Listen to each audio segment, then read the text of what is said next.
Mulchsaat ist ein Anbauverfahren, bei dem das Korn in gemulchte Pflanzenreste eingesät wird. Dabei werden nicht wendende Bodenbearbeitungsgeräte eingesetzt, die nur oberflächlich arbeiten und die Bodenstruktur schonen. Ziel dieser Mulchsaatpraxis ist ein weitgehend durchgängiger Erosionsschutz des Bodens im Jahresverlauf.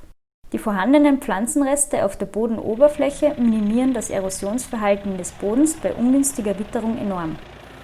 Diese konservierende Bodenbearbeitungsmethode wird bei Sommerungen, vor allem Mais, Zuckerrübe und Sojabohne, eingesetzt. Das Mulchsaatverfahren zählt zu den Umweltmaßnahmen und wird im Rahmen des österreichischen Umweltprogramms ÖPUL gefördert. Wird eine Mulchsaat in Erwägung gezogen, müssen Fruchtfolgeplanung, Stroh- und Düngungsmanagement, die mechanische Unkrautbekämpfung und die technische Ausstattung auf dieses System abgestimmt werden.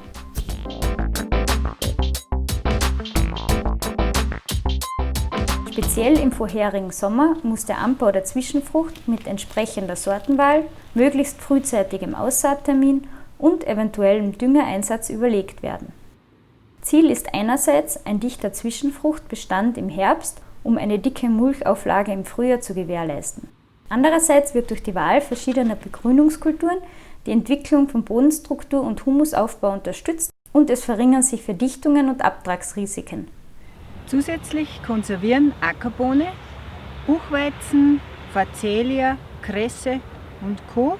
die Nährstoffe über den Winter und unterdrücken das Unkraut. Mit der Spatenprobe kann die Krümelstruktur gut kontrolliert werden. Außerdem kann man das Bodenleben gut untersuchen. Speziell die Leguminosen gehören zeitgerecht ausgesät, um sich dementsprechend entwickeln zu können. So wie in diesem Fall die Ackerbohne, die sich, wie man hier sieht, sehr gut entwickeln kann, dementsprechend auch bereits Knöllchenbakterien gebildet hat. Im Frühjahr vor der Aussaat wird eine Bestandsaufnahme der vorhandenen, möglichst abgefrosteten Zwischenfruchtbestände durchgeführt und die Bodenbeschaffenheit überprüft. Wichtig ist vor allem, den Unkrautdruck zu ermitteln, sowie die Temperatur und Feuchtigkeit des Bodens zu kennen. Ein trockenes Feld ist für die Bodenbearbeitung das Um und Auf, damit die Bodenstruktur nicht zerstört wird. Sofern es die Witterung zulässt, soll nach der Bearbeitung noch mindestens ein Tag zum Nachtrocknen des Bodens eingeplant werden. Ist der Bodenzustand passend, kann mit verschiedenen Bodenbearbeitungsgeräten wie zum Beispiel Egge oder Grubber der Boden vorbereitet werden.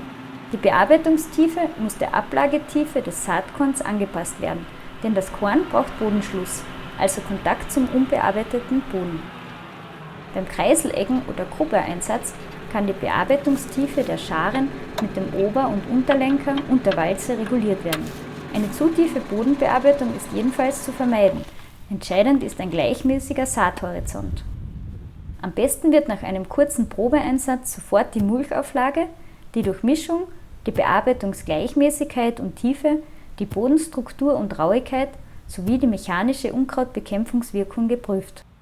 Gegebenenfalls eine Einstellungsänderung durchführen und nochmals die Bearbeitung probieren.